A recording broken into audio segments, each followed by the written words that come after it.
আলাইকুম প্রিয় শিক্ষার্থীরা, তোমরা কেমন আছো?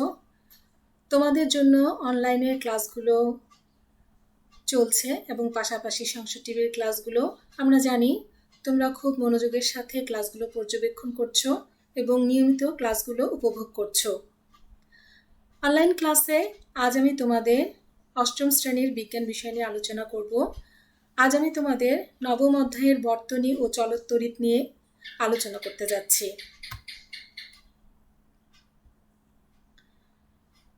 তোমরা দেখো, এখানে আছে বর্তনী ও চলতরিৎ। বিদ্যুৎ প্রবাহ হলো মূলত ইলেকট্রনের প্রবাহ। এটা আমরা যারা বিজ্ঞানের স্টুডেন্ট তারা আমরা জানি।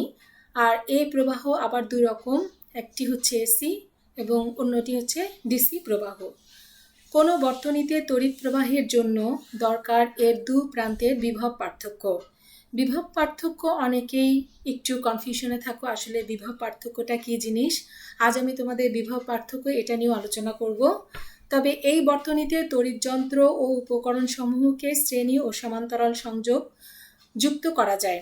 এছাড়া বর্তনীতে তড়িৎ প্রবাহ মাপার জন্য অ্যামিটার বা যে কোনো দু প্রান্তের বিভব পার্থক্য মাপার জন্য দরকার ভোল্টমিটার। তড়িৎ প্রবাহ আসলে দুটি ভিন্ন বিভবের ধাতব বস্তুকে যখন পরিবাহী তার দ্বারা যুক্ত করা হয় তখন তারের মধ্য দিয়ে বিদ্যুৎ প্রবাহিত হয়। এখানে তোমরা দেখতে পাচ্ছ একটি বর্তনী আছে। আধুনিক ইলেকট্রন তত্ত্ব থেকে আমরা জানি প্রত্যেক ধাতব পদার্থে কিছু মুক্ত ইলেকট্রন থাকে যারা ওই পদার্থের মধ্যে মুক্তভাবে ঘুরে বেড়াতে পারে। যখন দুটো ভিন্ন বিভবের ধাতব বস্তুকে তার দ্বারা সংযুক্ত করা হয় তখন নিম্ন বিভব সম্পন্ন ধাতব বস্তু থেকে ঋণাত্মক আধানযুক্ত ইলেকট্রন উচ্চ বিভব সম্পন্ন ধাতব বস্তুর দিকে প্রবাহিত হয়। যতক্ষণ পর্যন্ত ধাতব বস্তুর মধ্যে বিভব পার্থক্য বর্তমান থাকে ততক্ষণ পর্যন্ত ঋণাত্মক আধানের এই প্রবাহ চলে। কোনোভাবে যদি ধাতব বস্তুদ্বয়ের মধ্যবর্তী বিভব পার্থক্য বজায় রাখা যায় তখন এই প্রবাহ নিরবিচ্ছিন্নভাবে চলতে থাকে। ঋণাত্মক আধান বা ইলেকট্রনের এই প্রবাহের জন্যই তড়িৎ প্রবাহিত হয়। মূলত কোনো পরিবাহীর যে কোনো প্রস্থচ্ছেদের মধ্য দিয়ে একক সময়ে যে পরিমাণ আধান প্রবাহিত হয় তাই হলো তড়িৎ প্রবাহ। তাহলে শিক্ষার্থীরা, তোমরা জানতে পারলে তড়িৎ প্রবাহ আসলে কি। প্রচলিত তড়িৎ প্রবাহের দিক ইলেকট্রন প্রবাহের বিপরীত দিকে। অর্থাৎ দেখো, আমাদের বিদ্যুৎ যদি এদিক দিয়ে প্রবাহিত হয়, ইলেকট্রন কিন্তু উল্টো দিক দিয়ে প্রবাহিত হবে।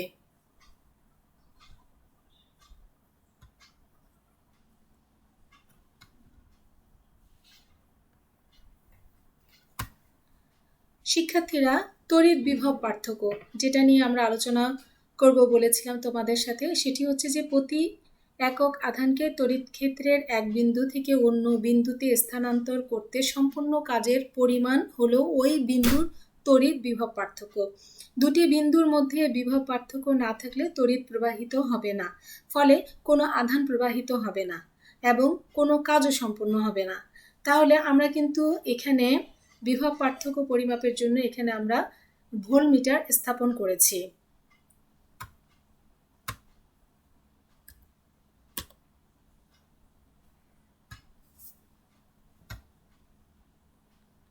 শিক্ষার্থীরা, তড়িৎ প্রবাহের একক হচ্ছে তড়িৎ প্রবাহের একক হলো অ্যাম্পিয়ার। একে সাধারণত আমরা এ দ্বারা প্রকাশ করে থাকি। তবে এখানে চিত্রে দেখো একটি পথ আছে, বন্ধ এবং খোলা পথ। তো আমরা সাধারণত জানি যে মানুষের চলার জন্য যেমন পথের প্রয়োজন, তড়িৎ প্রবাহের জন্য কিন্তু প্রয়োজন নির্দিষ্ট পথ। কারণ পথ না থাকলে সেই ইলেকট্রনের প্রবাহ চলবে না এবং বিদ্যুৎও প্রবাহিত হবে না, আর আমরা আলো দেখতে পারবো না।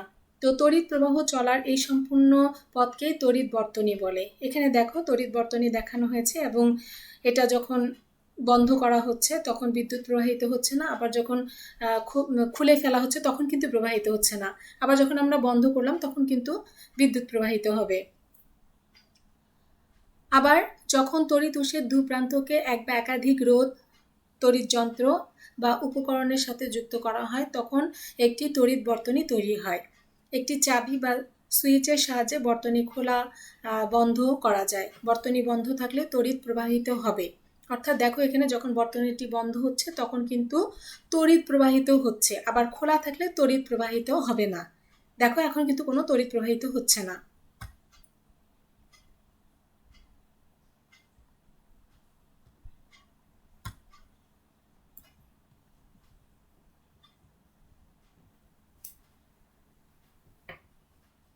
প্রিয় শিক্ষার্থীরা, এখানে দেখো অ্যানোড এবং ক্যাথোড আছে এবং একটি পূর্ণ বর্তনী আছে। এই বর্তনীতে কিভাবে ইলেকট্রনগুলো প্রবাহিত হচ্ছে এবং বিদ্যুৎ উৎপাদন হচ্ছে তা তোমরা এই চিত্রের সাহায্যে সুন্দরভাবে দেখতে পাচ্ছ।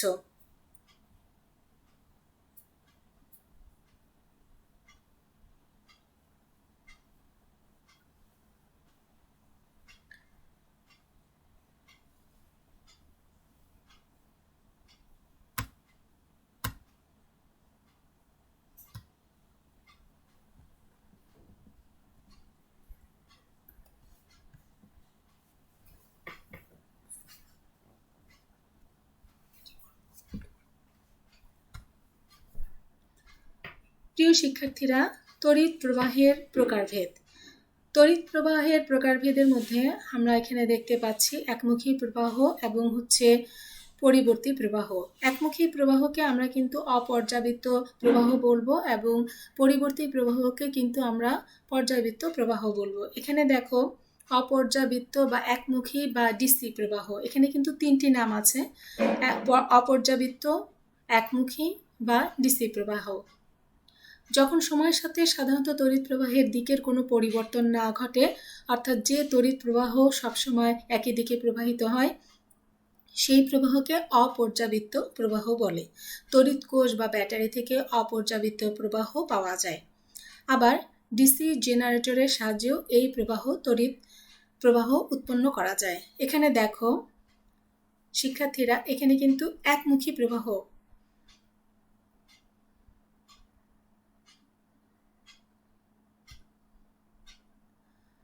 পর্যায়বৃত্ত বা এসি প্রবাহ।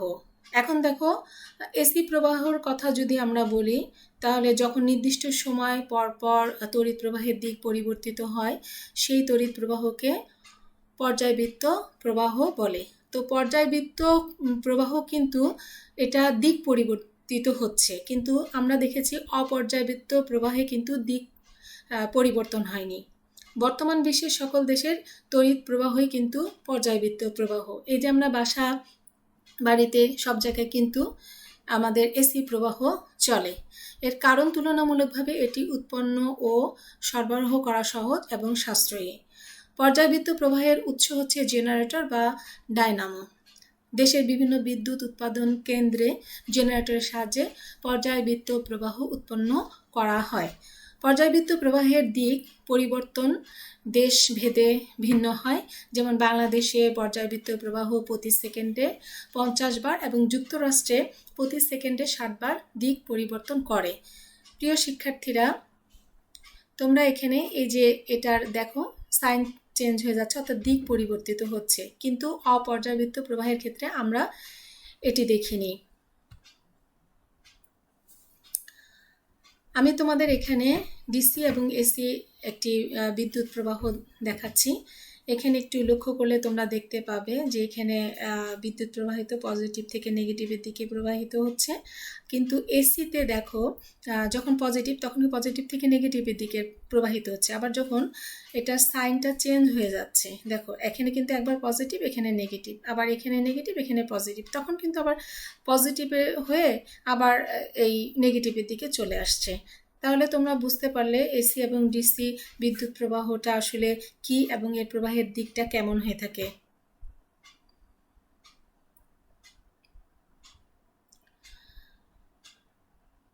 আমরা এখন দেখব যে শ্রেণী সংযোগ বর্তনী আর সমান্তরাল সংযোগ বর্তনী। শ্রেণী সংযোগ বর্তনীতে দেখো কোনো বর্তনীতে যদি রোধ, তড়িৎ যন্ত্র বা উপকরণ সমূহ এমনভাবে সংযুক্ত হয় যেন প্রথমটির এক প্রান্তের সাথে দ্বিতীয়টির অন্য প্রান্ত, দ্বিতীয়টির অন্য প্রান্তের সাথে অর্থাৎ অপর প্রান্তের সাথে তৃতীয়টির এক প্রান্ত এবং এরূপে সব কয়টি পর্যায়ক্রমে সাজানো থাকে, তবে সেই সংযোগকে অনুক্রম বা শ্রেণী সংযোগ বলে। অনুক্রম এবং শ্রেণী সংযোগ এটা কিন্তু একই কথা। তো চিত্রে দেখো তোমরা এখানে এখানে রোধ আছে, রোধ R1 এবং রোধ হচ্ছে R2। তো অ্যামিটার এখানে হচ্ছে আমরা এখানে অ্যামিটার এ এবং চাবি কে অনুক্রমে সংযোগ করেছি। অনুক্রম বলতে এখানে আমরা শ্রেণী সংযোগ করেছি, আমরা অ্যামিটারকে কখনোই কিন্তু সমান্তরালে সংযোগ করিনি। আর তড়িৎ প্রবাহটা হচ্ছে পরিমাপের জন্য অ্যামিটার ব্যবহৃত হয় এবং একে বর্তনীতে অন্যান্য উপকরণের সাথে অনুক্রমে যুক্ত করা যায়। আর অ্যামিটারের প্রান্তদ্বয়ে আমরা পজিটিভ এবং নেগেটিভ চিহ্ন থাকলে পজিটিভ চিহ্নিত প্রান্তকে অবশ্যই কোষের ধনাত্মক প্রান্তের সাথে যুক্ত করতে হবে। আমরা কিন্তু তাই করেছি। এ সংযোগের ক্ষেত্রে বর্তনীর সকল অংশে সর্বদা একই পরিমাণ তড়িৎ প্রবাহ হয়, কিন্তু বিভিন্ন অংশে বিভব ও পার্থক্য ভিন্ন হতে পারে। তোমরা এখানে দেখো কোষের পজিটিভ নেগেটিভ চিহ্ন এবং অ্যামিটারের পজিটিভ নেগেটিভ চিহ্ন কোনটা কিভাবে সাজানো হয়েছে তোমরা এই চিত্রের সাহায্যে সুন্দরভাবে দেখতে পাচ্ছ।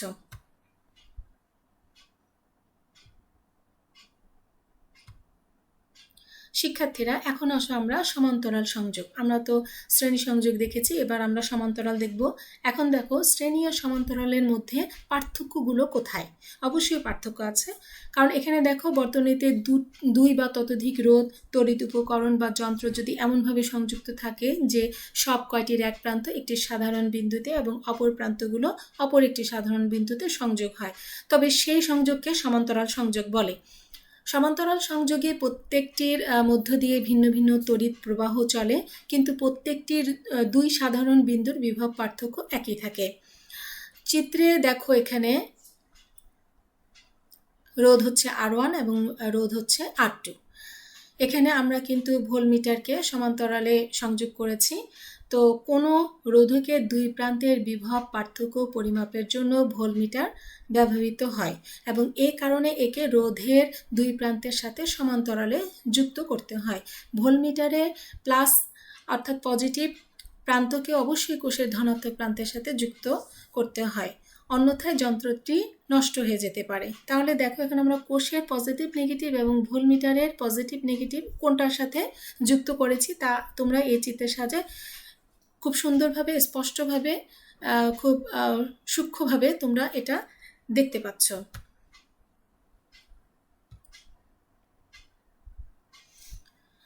এখন দেখো বর্তনী ও চলতড়িতে এখন আমরা দেখব যে সিরিজ সংযোগে একই তড়িৎ প্রবাহ দুটি বাল্বের মধ্যে দিয়ে প্রবাহিত হয়। একটি বাল্ব যত উজ্জ্বলভাবে জ্বলত, দুই বাল্ব সিরিজ সংযোগের ফলে তার চেয়ে কম উজ্জ্বলভাবে জ্বলবে। এটা তো আমরা যখন সংযোগ করেছি তখনই দেখতে পেলাম। আবার কোনো একটি বাল্ব যদি নষ্ট হয়ে যায় তবে সমস্ত বর্তনীর মধ্যে দিয়ে তড়িৎ প্রবাহ বন্ধ হয়ে যাবে। এটা আমরা সিরিজ সংযোগের ক্ষেত্রে দেখছি, ফলে অপর বাল্বটিও জ্বলবে না। সমান্তরাল সংযোগের প্রত্যেকটি বাল্বের মধ্যে দিয়ে ভিন্ন ভিন্ন পথে তড়িৎ প্রবাহিত হয়, তাই একটি বাল্ব নষ্ট হলেও অন্যটি জ্বলবে। প্রতিটি বাল্বই পৃথক পৃথকভাবে জ্বালানো বা নেভানো যায়। প্রতিটি বাল্বের প্রান্তদ্বয়ের বিভব পার্থক্য একই থাকবে, অর্থাৎ প্রতিটি বাল্বই তড়িৎ কোষের পূর্ণ বিদ্যুৎ চালক শক্তি পাবে। এটা সমান্তরাল সংযোগের ক্ষেত্রে, কিন্তু সিরিজের ক্ষেত্রে কিন্তু আমরা এই সুবিধাটা পাবো না, ফলে দুটি বাল্বই উজ্জ্বলভাবে জ্বলবে। বাল্ব দুটো যদি এক এক করে তড়িৎ কোষের সাথে সংযুক্ত করা হতো তখন যত উজ্জ্বলভাবে জ্বলতো, বাল্ব দুটি সমান্তরালভাবে সংযুক্ত করলেও একই উজ্জ্বলতা থাকবে। গৃহে বিদ্যুতায়নের জন্য সমান্তরাল বর্তনী সুবিধাজনক। এ থেকেও কিন্তু আমরা সিরিজ সংযোগ এবং সমান্তরাল সংযোগের সুবিধা অসুবিধাগুলো দেখতে পেলাম। শিক্ষার্থীরা, তোমরা এখানে অ্যামিটার, ভোল্টমিটার এবং একটা ডিজিটাল অ্যামিটার ভোল্টমিটারের ছবিটা দেখতে পাচ্ছ। আমাদের অ্যানালগ এবং ডিজিটাল দুটোই আছে। আমরা সাধারণত অ্যামিটার এবং ভোল্টমিটার অ্যানালগেও ব্যবহার করতে পারি, আবার এটা ডিজিটাল ব্যবহার করতে পারি। এখন দেখো অ্যামিটারের কিছু কাজ, অর্থাৎ অ্যামিটারটা আসলে কি জিনিস সেটা পরিষ্কারভাবে যদি আলোচনা করতে যাই তাহলে দেখো এখানে অ্যামিটার একটি হচ্ছে বৈদ্যুতিক যন্ত্র। এর সাহায্যে বর্তনীর তড়িৎ প্রবাহ সরাসরি অ্যাম্পিয়ার এককে পরিমাপ করা যায়। অ্যামিটারকে বর্তনীর সাথে শ্রেণী সংযোগে যুক্ত থাকে। এই যন্ত্রে একটি গ্যালভানোমিটার থাকে। গ্যালভানোমিটার হচ্ছে সেই যন্ত্র যার সাহায্যে বর্তনীতে তড়িৎ প্রবাহের অস্তিত্ব ও পরিমাণ নির্ণয় করা যায়। গ্যালভানোমিটার সম্পর্কে আমরা আরও জানব, আরও বিস্তারিত আলোচনা করব। এই গ্যালভানোমিটারে বিক্ষেপ নির্ণয়ের জন্য একটি সূচক বা কাঁটা থাকে, অর্থাৎ যে অ্যানালগে যে কাঁটাটা আছে সেটা। সূচকটি অ্যাম্পিয়ার, মিলি অ্যাম্পিয়ার বা মাইক্রো অ্যাম্পিয়ার এককে দাগ কাটা একটি স্কেলের উপর ঘুরতে থাকে, এবং ঘুরতে থাকে বলতে ঘুরতে পারে। বিদ্যুৎ কোষের মতো অ্যামিটারেও দুটি সংযোগ প্রান্ত থাকে, একটি ধনাত্মক ও একটি ঋণাত্মক প্রান্ত।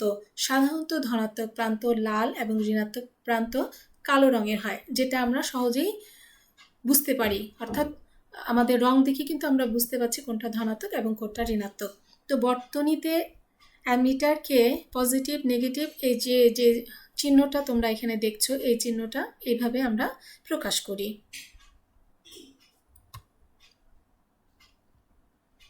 এখন আসো ভোল্টমিটার।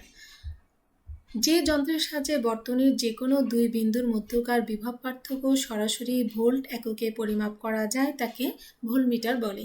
বর্তনীতে যে দুই বিন্দুর বিভব পার্থক্য পরিমাপ করতে হবে, ভোল্টমিটারকে সেই দুই বিন্দুর সাথে সমান্তরালে সংযুক্ত করতে হবে।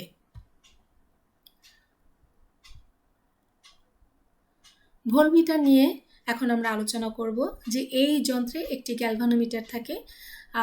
তো এটা আমরা অ্যামিটারও দেখেছি। এর বিক্ষেপ নির্ণয়ের জন্য, অর্থাৎ কাঁটাটা কোন দিকে যাচ্ছে, বিক্ষেপ কতটা দিচ্ছে, এর জন্য একটি সূচক বা কাঁটা লাগানো থাকে। সূচকটি ভোল্ট এককে দাগান্বিত একটি স্কেলের ওপর ঘুরতে পারে।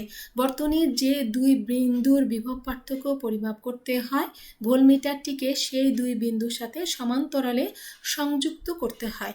অর্থাৎ আমরা এখন পরিষ্কারভাবে জানতে পেলাম যে আমাদের অ্যামিটারটা বর্তনীর কোথায় সংযুক্ত করতে হবে, ভোল্টমিটারটা কোথায় সংযুক্ত করতে হবে। তাহলে দেখা যাচ্ছে এখানে তড়িৎ কোষ বা অ্যামিটারের মতো গ্যালভানোমিটারেও দুটি সংযোগ প্রান্ত থাকে, একটি ধনাত্মক ও একটি ঋণাত্মক প্রান্ত। সাধারণত ধনাত্মক লাল প্রান্ত এবং ঋণাত্মক কালো রঙের হয়ে থাকে। এটা আমরা অ্যামিটারের ক্ষেত্রেও দেখেছি। তো বর্তনীতে ভোল্টমিটারকে দেখো শিক্ষার্থীরা, এই যে চিহ্নটা আছে এই চিহ্নটা দিয়ে আমরা প্রকাশ করব, বা এটাকে এভাবে আমরা প্রকাশ করতে পারি। শিক্ষার্থীরা, আমাদের এখানে অ্যামিটার এবং ভোল্টমিটার আছে। তোমরা এখানে দেখো, এই যে এটা হচ্ছে অ্যামিটার এবং এটা হচ্ছে ভোল্টমিটার। এখন দেখো অ্যামিটার এবং ভোল্টমিটার কি আমরা দুটো একইভাবে সংযোগ করেছি, না কোনটা সমান্তরালে কোনটা হচ্ছে শ্রেণীতে? অবশ্যই অ্যামিটারকে আমাদের শ্রেণীতে সংযোগ করতে হবে এবং ভোল্টমিটারকে প্যারালাল, অর্থাৎ আমাদের সমান্তরালে সংযোগ করতে হবে। এর কারণ হচ্ছে যখন আমরা অ্যামিটারকে শ্রেণীতে সংযোগ করব তখন আমরা বিদ্যুৎ প্রবাহের মানটা সঠিকভাবে পাবো। আর ভোল্টমিটারের বিভব পার্থক্য মাপার জন্য আমরা ভোল্টমিটারকে সমান্তরালে সংযুক্ত করলে এর সঠিক পাঠ পাবো। যদি আমাদের এই শ্রেণী আর সমান্তরাল এর মধ্যে একটু আমাদের কোনো কনফিউশন থাকে বা আমরা লাগাতে যদি ওলট পালট করে ফেলি, তাহলে দেখা যাচ্ছে এর সঠিক পাঠ আমরা পাবো না। কারণ অ্যামিটারে একটি নিম্নমানের রেজিস্ট্যান্স থাকে, যার কারণে আমাদের অবশ্যই এটাকে শ্রেণীতে সংযুক্ত করতে হবে। আর ভোল্টমিটারে অতি উচ্চমানের রেজিস্ট্যান্স থাকে, যার কারণে আমাদেরকে এটাকে সমান্তরালে সংযুক্ত করতে হবে।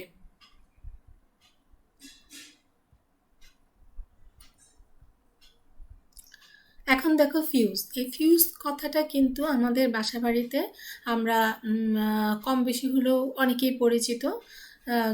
যারা বিদ্যুৎ নিয়ে কাজ করে তারা তো সবাই এই বিষয়ে খুবই পারদর্শী, কারণ আমাদের দেখা যাচ্ছে দৈনন্দিন জীবনে অনেক যন্ত্রপাতি আছে, সেগুলোর হাত থেকে রক্ষা করার জন্য ফিউজ এই জিনিসটা খুবই আমাদের দরকারি একটা জিনিস।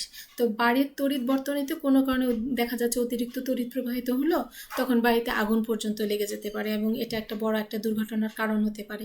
তো এ ধরনের বৈদ্যুতিক দুর্ঘটনা এড়ানোর জন্য বর্তনীতে এক ধরনের বিশেষ ব্যবস্থা নেওয়া হয়।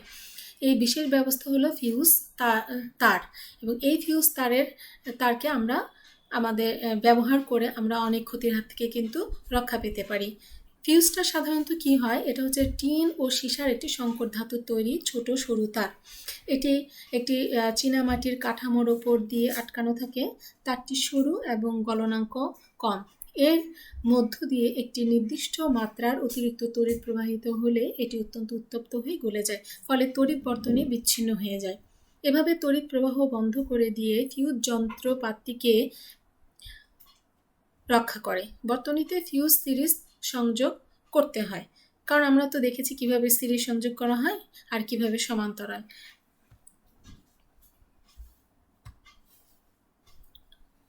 শিক্ষার্থীরা, আমরা এখানে একটি ফিউজ তারের ছবি দেখতে পাচ্ছি এবং এখানে দেখো একটা চীনামাটির একটি বক্স দেখা যাচ্ছে, আর এটা হচ্ছে এই যে ফিউজ তার।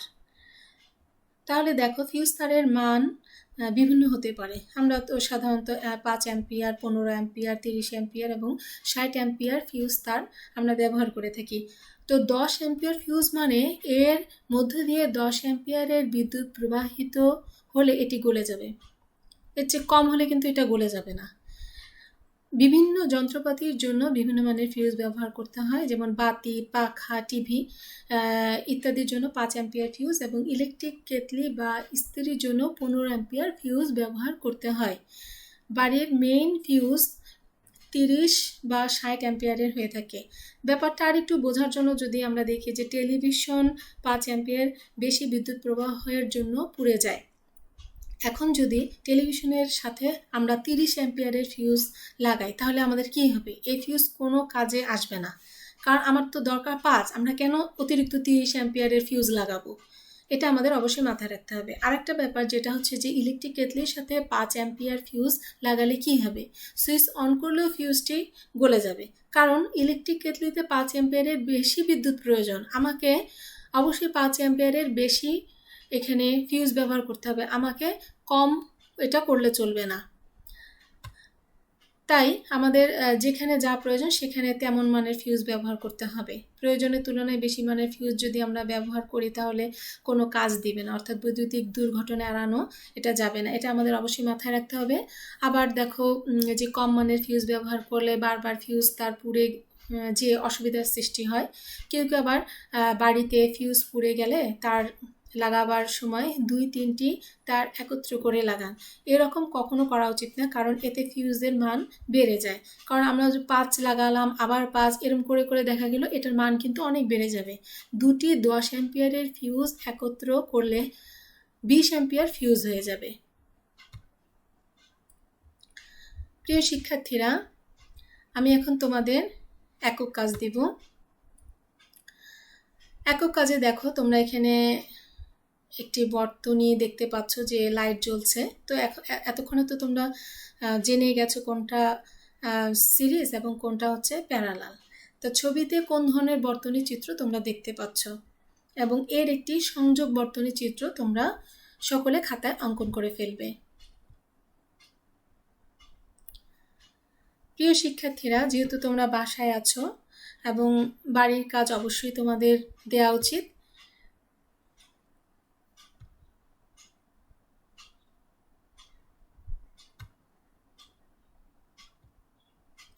বাড়ির কাজে খুবই সাধারণ একটা প্রশ্ন আজ আমি তোমাদের দিলাম, সেটা হচ্ছে যে বিদ্যুতের কার্যকর ব্যবহার ও অপচয় রোধে সচেতনতা।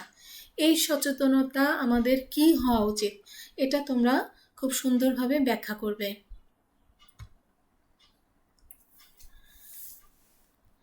ঘড়ি দেখে কি মনে হচ্ছে শিক্ষার্থীরা? বিদায় ঘন্টা বেজে গেছে। তো বিদায় ঘন্টা যাওয়ার আগে আমি তোমাদের মূল্যায়নের কিছু প্রশ্ন করব, যেটা আমি তোমাদের এটা এখানে লিখে দেইনি, তবে আমি মুখ দিয়ে বলে দিচ্ছি। তোমাদের আসলে মূল্যায়নের ক্ষেত্রে দেখা যাচ্ছে ফিউজের ব্যবহার কি, এটা তোমরা খুব সুন্দরভাবে ব্যাখ্যা করতে পারবে। ভোল্টমিটার কি, অ্যামিটার কি, তারপর বর্তনী তৈরি করাটা, এটা খুব সুন্দরভাবে তোমরা তৈরি করতে পারবে। কিভাবে তড়িৎ প্রবাহিত হয়, বিভব পার্থক্য কী জিনিস, তড়িৎ প্রবাহের একক কী, তড়িৎ প্রবাহের প্রকার ভেদগুলো তোমরা আলোচনা করতে পারবে। এসি প্রবাহ কী, ডিসি প্রবাহ কী, শ্রেণী সংযোগ বর্তনী তৈরি, সমান্তরাল সংযোগ বর্তনী। আমার মনে হয় এই প্রশ্নগুলোর সঠিক সুন্দর ব্যাখ্যা তোমরা খুব সহজেই করতে পারবে। তোমাদের আর আজ বেশি কিছু আলোচনা করব না, এখন তো বিদায় বেলা। তোমাদের জন্য শুভকামনা রইল। ধন্যবাদ।